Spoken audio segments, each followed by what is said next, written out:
The Lord be with you. I'm Deacon Keith Fournier, and our first reading is taken from the book of Exodus. And the whole community of Israelites began complaining about Moses and Aaron in the desert, and said to them, "Why did we not die at Yahweh's hand in Egypt, where we used to sit round the flesh pots and could eat to our heart's content? As it is, you have led us into this desert to starve this entire assembly to death." Yahweh then said to Moses, "Look, I shall rain down bread for you from the heavens.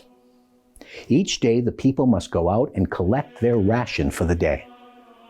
I propose to test them in this way, to see whether they will follow my law or not. I have heard the Israelites' complaints. Speak to them as follows. At twilight you will eat meat, and in the morning you will have bread to your heart's content.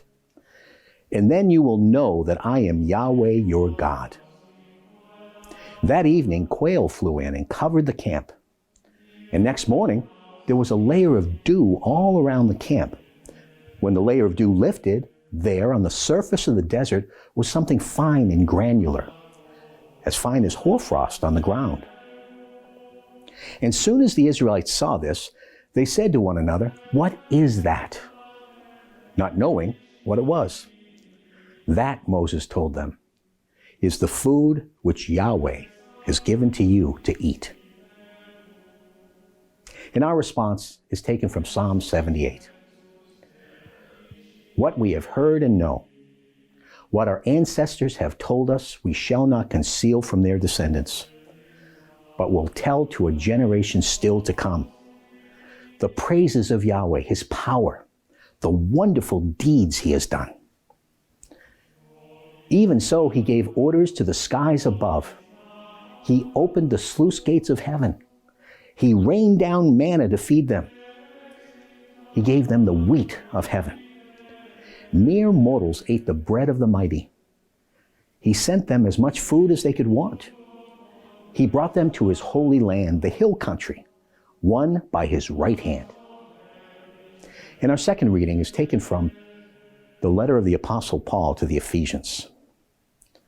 "So this I say to you and attest to you in the Lord. Do not go on living the empty-headed life that the Gentiles live.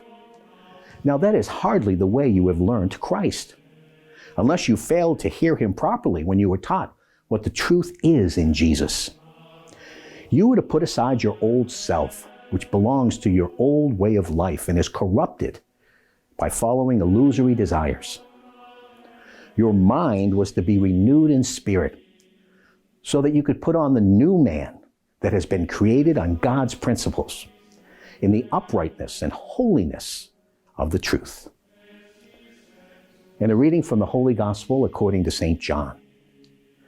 When the people saw that neither Jesus nor his disciples were there, they got into those boats and crossed to Capernaum to look for Jesus.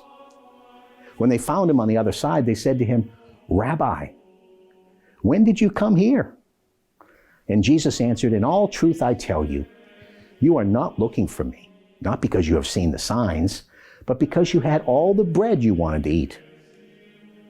Do not work for food that goes bad, but work for food that endures for eternal life, which the Son of Man will give you. For on him the Father, God himself, has set his seal." Then they said to him, "What must we do if we are to carry out God's work?"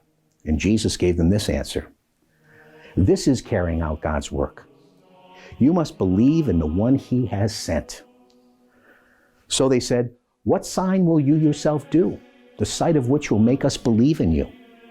What work will you do? Our fathers ate manna in the desert, as Scripture says, he gave them bread from heaven to eat." And Jesus answered them, "In all truth I tell you, it was not Moses who gave you the bread from heaven. It is my Father who gives you the bread from heaven, the true bread. For the bread of God is the bread which comes down from heaven and gives life to the world." "Sir," they said, "give us that bread always." And Jesus answered them, "I am the bread of life. No one who comes to me will ever hunger, no one who believes in me will ever thirst. The Gospel of the Lord.